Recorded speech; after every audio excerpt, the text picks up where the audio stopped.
Lads, welcome back to Fusion YGO, and today we are going to be showing off my version of Eldlich Zoodiac. This is one of, if not the strongest deck of the format. This deck is incredibly fun to play. It's very versatile, and I'm playing a version of it that's a little different. So why don't we go ahead and jump right in the way we only know how. But before we do, please make sure to hit like, comment, and subscribe. We are nearing our 400 subscriber special. And with that, we'll bring the How to Yu-Gi-Oh! Budget Player's Guide. That Budget Player's Guide is a really good script. I'm actually really excited about it. I'm making still some edits to it. So let's hit that 400 subscriber mark so I could show that off. And let's go ahead and dive right into the deck profile. Let's move this out of the way. All right. So starting off, it's the Eldlich package of the deck. These are the cards that you run because of Eldlich the Golden Lord. I run a pretty large, substantial-sized package, and I really like it, and we'll go over the choices and why. So, 2 Eldlich the Golden Lord. You don't need more. 3 would be too many. This card is silly good. Getting it into your hand and being able to use it as free advantage to sending cards, not destroying. But it does target, which can leave you some weird places. But it also can summon itself back and be really thick. Which is always nice. Triple copies of Cursed Eldland. This card is silly good. So this card allows you to add Eldlich from your deck to your hand or a Golden Land spell or trap. So it lets you add the card you're missing if you're missing something, and it really is just crazy powerful. And then if it's sent to the graveyard from the spell and trap zone, you get to send an Eldlich monster or a Golden Land spell and trap from your deck, spell or trap from your deck to your graveyard, which is just really good at deck thins. It gets you one of your Golden Land cards in there that allows you to banish it to get Eldlichers, so you're able to start doing stuff. It's just really solid. And then I play 2 other spells. I play 1 Eldlicher of Black Awakening and 1 Eldlicher of White Destiny. Black Awakening just allows me a way to summon a monster. It gets Eldlich on the field, so if I open this and, let's say, 2 of the Golden Land traps, it lets me, or even 1, or this and Cursed Eldland, it gives me Eldlich on the board and a live, either Conquistador or Kiero or whatever else. And then White Destiny is just a way to play around Ice Dragon's Prison. If you, let's say you're using your second Eldlich effect, discarding it or doing something with it where you have 1 Eldlich in the graveyard now and you have 1 on the field and they try to Ice Dragon's Prison you can use Eldlicher of White Destiny to summon it from the graveyard or from the hand, being able to dodge the Ice Dragon's Prison and, ending a play. This card's just really good against that, or if they're trying to like DD Crow or hit something preemptively, it's a good way to play around it. Continuing the Eldlichers, we play 3 copies of Scarlet Sanguine. This card being able to banish itself at any time to set a Golden Land spell or trap is really good. So we're playing 5 cards that are searched by the Golden Land cards, and then I think all of them also search 1. So really good stuff. 3 Conquistador. The pop is incredibly helpful. Conquistador being able to summon itself as a monster is also really nice. And the fact that it has 1,800 defense points is actually pretty thick. In a lot of weirder game states or in simplified game states, that 1,800 defense can be something that a lot of decks struggle to get over. And being able to pop something is really nice.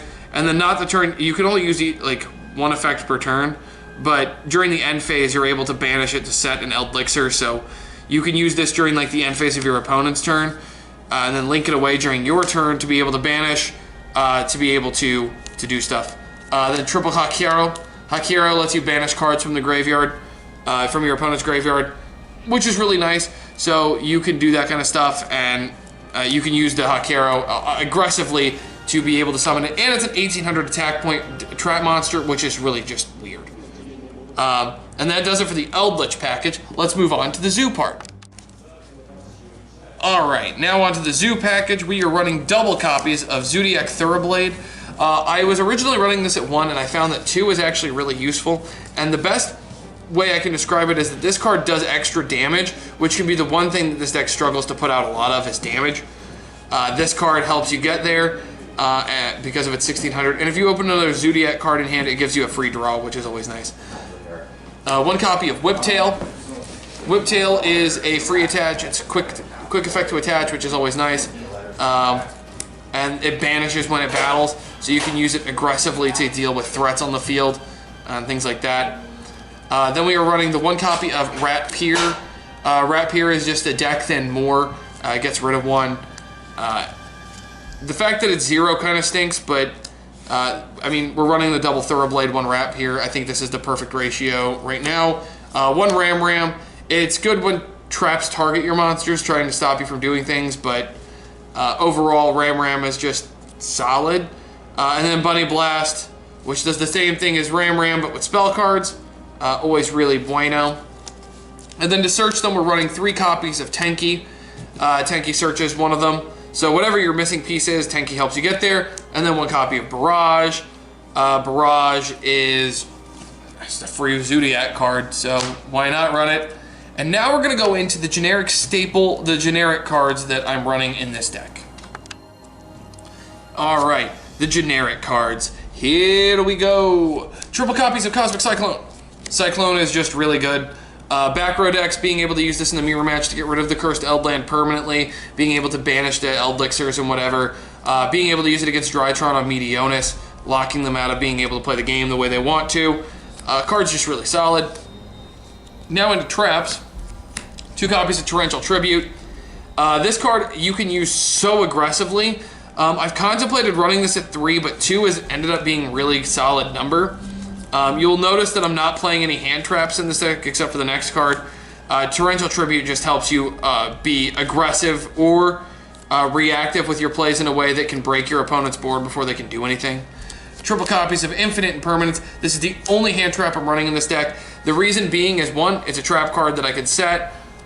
2, it's almost never dead. I can use it to stop True King of All Calamities, or I can use it to stop like Vanity's Ruler or things like that. So it actually gives me ways to be able to play under some of the more oppressive board states. Triple copies of Solemn Strike. Solemn Strike is just really solid. It's just a good card. And then 3 copies of Solemn Judgment, same thing. I don't have Ice Dragon's Prisons, or I'd be running 3 of those. So I opted for the Judgment because it's a little bit, 1, it's more affordable, but 2, it's a really powerful card that can stop anything. And it's useful in more situations, early game and mid game. And it's always live, so that's why I decided for this. And now we'll jump into the extra and side deck. All right, extra deck time. We got 2 copies of Tiger Mortar. Tiger Mortar is a Zoodiac name, and it can help you get like material back from the graveyard. If you want to make Borbo bigger, you can detach things to add Thoroughblade from the graveyard back on, so that can come up pretty clutch. 2 Zoodiac Chalconine, Monster Reborn for the Zoodiac engine. 2 Borbo.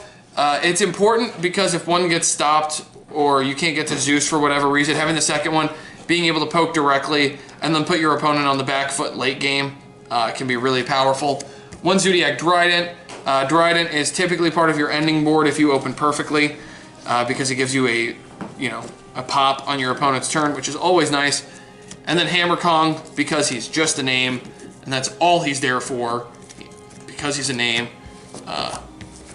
Then we're going to go on to the 2 Zeus.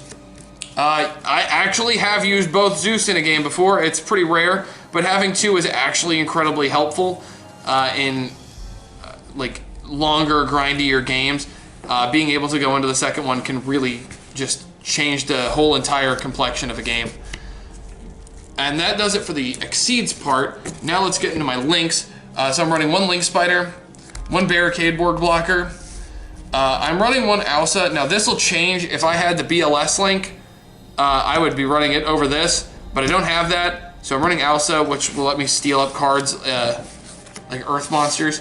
And then I have a Nightmare Phoenix and a Nightmare Unicorn. Just generic good Link monsters. And that's all 15. That's the entire extra deck. Really simple, pretty standardized. There's not a whole lot of discrepancy except for like the Barricade Board Blocker is actually, unironically, one of the best cards in the extra deck. All right, into the side deck, we're running 2 Gamma Seal. Gamma Seal just is a way to deal with Dragoon. It's one of the things that this deck has a struggle with, is getting over Dragoon. This deals with the threat. We got Double Lancia, stopping things from being banished. It's just a generically good hand trap, this format. The hand traps that you want to run are going to have to be high impact, and Artifact Lancia is definitely that. 2 copies of Ash Blossom and Joyous Spring. I side these in basically only when I'm going second, and I know I'm going second. And it lets me side out things that aren't going to be as impactful when I am going second, so I can play the game. 2 copies of Ghost Bell. It is one of the best hand traps this format because everything works out of the graveyard. 2 copies of the Winged Dragon of Raw Sphere Mode. Now, I'm running this because if I'm going second and I need to break a board that I just can't deal with for whatever reason, this gives me a way to out it. I have other things in the side deck, and this is just a tech option right now. This could be Skullmeisters, this could be Nibiru's. I'm going with Sphere Mode for now, but that could change in the near future. But like things you can do is against decks that summon a bunch, like Drytron. It's a normal summon, so you can just tribute 3 of their monsters, and there you go. Now you can special summon again, and everything goes off. And you've dealt them a pretty massive blow because all this resource is gone. 1 Harpy's Feather Duster. This is just for the mirror match, but you don't want to like main it because it's not a quick play spell, so it's not as aggressive. You want to be able to deal with things on the fly. Then to continue the board breakers, we got Triple Evenly Matched. This card's insane. It's been around for a while. You should run it if you have it. And 1 copy of Imperial Order. Again, card's a blowout. Can just lock certain decks completely out of the game. And that's going to do it for my Eldlich Zoodiac deck. I hope you guys enjoyed. This deck is a lot of fun to play. It's very, very control heavy, which is fun for me. But it's going to be a lot of fun. I think it's going to be one of the best decks moving forward into the format. I hope you guys enjoyed. Leave your comments below on what you guys like, dislike, all that other good stuff. And we will talk to you guys soon. And until next time, lads, a good fun. Have luck.